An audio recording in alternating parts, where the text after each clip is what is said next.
শুভ সন্ধ্যা আমার প্রিয় দর্শক এবং ছাত্রছাত্রী, শিক্ষক শিক্ষিকা সবাইকে সান্ধ্যকালীন শুভেচ্ছা জানিয়ে শুরু করছি আজকে নতুন যে সেমিস্টার ব্যবস্থা, সেই সেমিস্টার ব্যবস্থায় দ্বিতীয় যে সেমিস্টার পরীক্ষা উচ্চ মাধ্যমিক শিক্ষা সংসদ দ্বারা প্রজ্ঞাপিত যে নোটিফিকেশান রয়েছে, সেখানে আমাদের কি করণীয়, কিভাবে প্রশ্নপত্র হবে সেই সম্পর্কে আপনাদের ধারণা দেওয়া।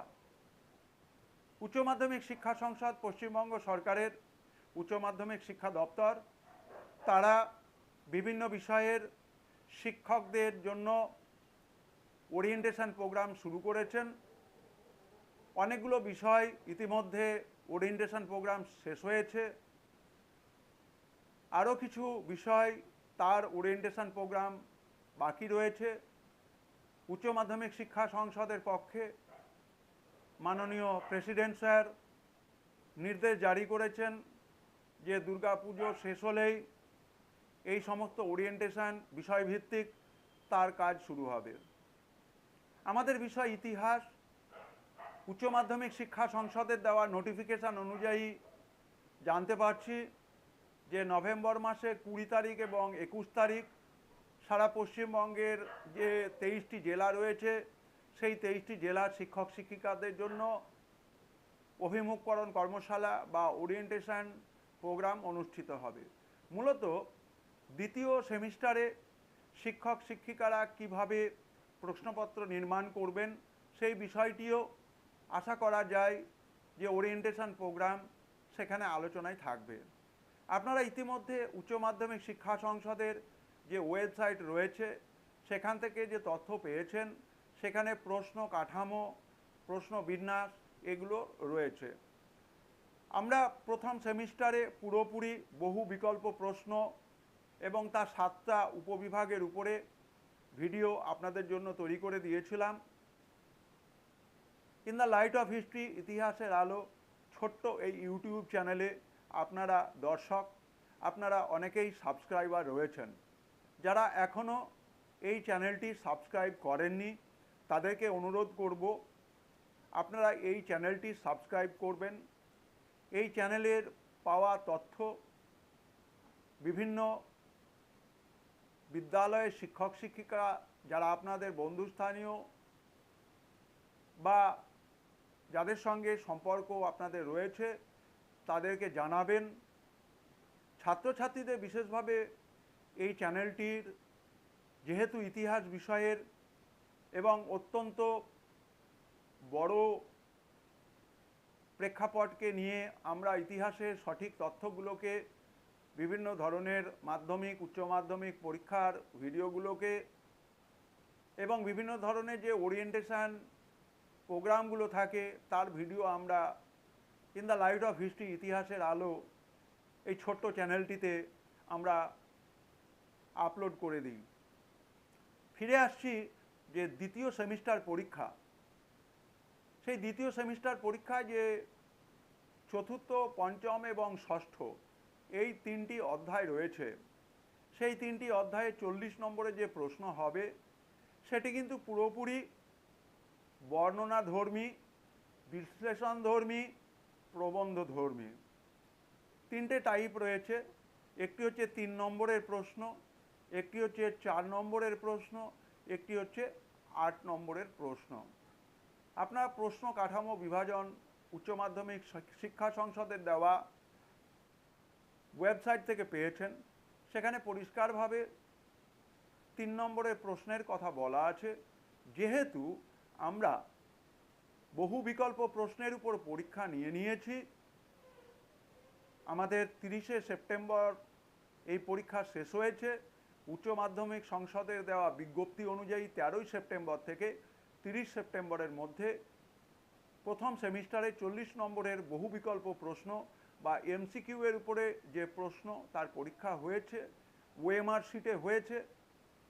কিন্তু দ্বিতীয়টি অর্থাৎ দ্বিতীয় সেমিস্টারের পরীক্ষা সেটি কিন্তু পুরোপুরি ডেসক্রিপটিভ অংশের উপরে হবে এবং সেখানে 3 নম্বর মানের প্রশ্ন, 4 নম্বর মানের প্রশ্ন এবং 8 নম্বর মানের প্রশ্ন থাকবে। বিভিন্ন ধরনের যে উচ্চ মাধ্যমিক শিক্ষা সংসদের দেওয়া নমুনা প্রশ্নপত্র রয়েছে সেগুলো বিশ্লেষণ করে যেটুকু আমার সামান্যতম জ্ঞান, সেই জ্ঞানটুকুকেই আপনাদের মধ্যে আমি ভাগ করে নেওয়ার চেষ্টা করছি। 3 নম্বরে যে প্রশ্ন থাকবে আপনারা চেষ্টা করবেন সেখানে যেন কোনো এমসিকিউ এর মতো প্রশ্ন না থাকে, একটা শব্দে উত্তর যেন না থাকে। তাহলে কি হবে, 3 নম্বরের যে প্রশ্নটি হবে সেখানে 1 নম্বরের প্রশ্ন থাকতেই পারে, কিন্তু সেই উত্তরটি যেন একটি বা দুটি বাক্যে লেখা হয়। ধরা যাক কোনো একটি প্রশ্ন, আমরা যদি আমাদের শেষ যে অধ্যায় রয়েছে যেখানে এক্সপ্যান্ডিং হরাইজন, দিগন্তের প্রসার, সেখানে আমাদের অনেকগুলো বিষয় সেখানে সংযুক্ত হয়েছে বা সংযুক্তিকরণ নতুন সিলেবাসে করা হয়েছে। সেখানে অ্যালকেমিয়া রয়েছে, সেখানে মহাবিশ্বের যে ধারণা সেগুলো রয়েছে। যেমন ধরুন অ্যাস্ট্রোলেব ধারণার উপরে আপনারা 3 নম্বরে প্রশ্ন করতে পারেন। আপনারা বিভিন্ন ধরনের যে সাংস্কৃতিক সমন্বয়ের উপরে অধ্যায়টি রয়েছে, যেখানে আমাদের ভক্তি রয়েছে, সুফি রয়েছে, নাথ রয়েছে, যোগী রয়েছে, শিন্টো রয়েছে, তাও রয়েছে, কনফুসিয়াস ধর্মের কথা রয়েছে, সেক্ষেত্রে আপনারা প্রশ্ন করতে পারেন যে কনফুসিয়াস ধর্মের মৌলিক বিশেষত্ব কী। এটি সরাসরি 3 নম্বরের প্রশ্ন। বা প্রশ্ন করতে পারেন যে নাথ সম্প্রদায় কোথা থেকে উদ্ভূত হয়েছে এবং কয়েকজন নাথ সম্প্রদায়ের প্রবক্তার নাম লেখো। তাহলে 1 নম্বরের যে প্রশ্নটি আপনি করলেন 3কে ভেঙে দিয়ে 1+2 করলেন, যেখানে বলা হলো নাথ সম্প্রদায় কোথায় উদ্ভূত হয়েছিল এবং নাথ সম্প্রদায়ের প্রবক্তা কারা। সেক্ষেত্রে 1+2 করা যেতে পারে। 4 নম্বরের যে প্রশ্নগুলো করবেন সেই 4 নম্বরের প্রশ্নগুলোতে পুরোপুরি হচ্ছে ধারণাকে বিস্তৃত করার বিষয়টি থাকছে। ধারণাকে বিস্তৃত করার বিষয়টি কী রকম, ধরুন আপনি একটি ছবি দিতে পারেন, একটা অ্যাস্ট্রোলেবের ছবি দিলেন বা সূর্যকেন্দ্রিক মহাবিশ্বের উপরে কোনো ছবি দিলেন বা দূরবীক্ষণ যন্ত্রের ছবি দিলেন, তারপরে লিখলেন যে সংক্ষিপ্তভাবে প্রশ্নপত্রে দেওয়া চিত্রটির বিবরণ দাও। সুতরাং এটি হচ্ছে 4 নম্বরের প্রশ্ন।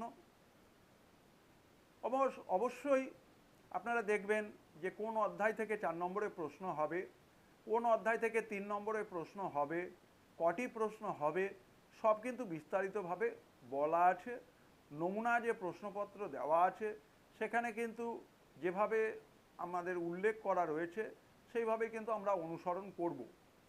8 নম্বরে যে প্রশ্ন, সেখানে 8 নম্বরের প্রশ্ন দুটো থাকার কথা এবং সেখান থেকে একটি লিখতে হবে। শেষ যে অংশ, অর্থাৎ এটি প্রবন্ধধর্মী প্রশ্ন। ধরা যাক আমরা একটা প্রশ্ন রাখতে পারি যে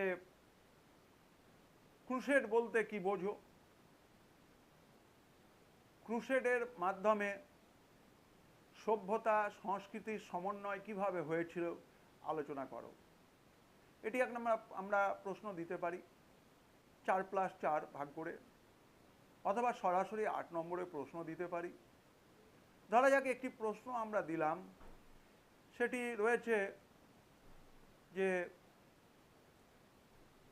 দুটো ছবি দিলাম, পোপ তৃতীয় ইনোসেন্ট, পোপ আরবান, এবং আমরা ক্রুসেডারদের ছবি দিলাম। দিয়ে প্রশ্নটি এভাবে করতে পারি যে চিত্রে দেওয়া যে 3টি একক রয়েছে সেই 3টি এককের মধ্য দিয়ে সংযুক্তিকরণের মাধ্যমে ওই সময়কার ইতিহাসের ঘটনা প্রবাহ লেখো। বা আমরা প্রশ্ন দিতে পারি ক্রুসেডের কারণগুলি লেখো এবং ক্রুসেডের ফলাফল ব্যাখ্যা করো। 4 যুক্ত 4।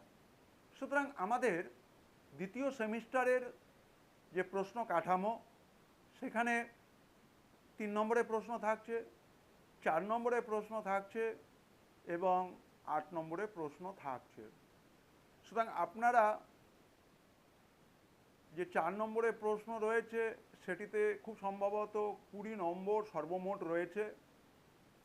3 নম্বরের জন্য যে প্রশ্ন রয়েছে সেখানে 4টি প্রশ্ন এবং 3 নম্বর করে 12 অর্থাৎ 32 নম্বর, এবং প্রবন্ধধর্মী উত্তর বা বিশ্লেষণধর্মী উত্তর 8 নম্বর একে ধরলে আমরা টাইপ 1, টাইপ 2 এবং টাইপ 3। টাইপ 1 হচ্ছে 3 নম্বরের প্রশ্ন, সেখানে বরাদ্দ মান হচ্ছে 12, 3 গুণক 4।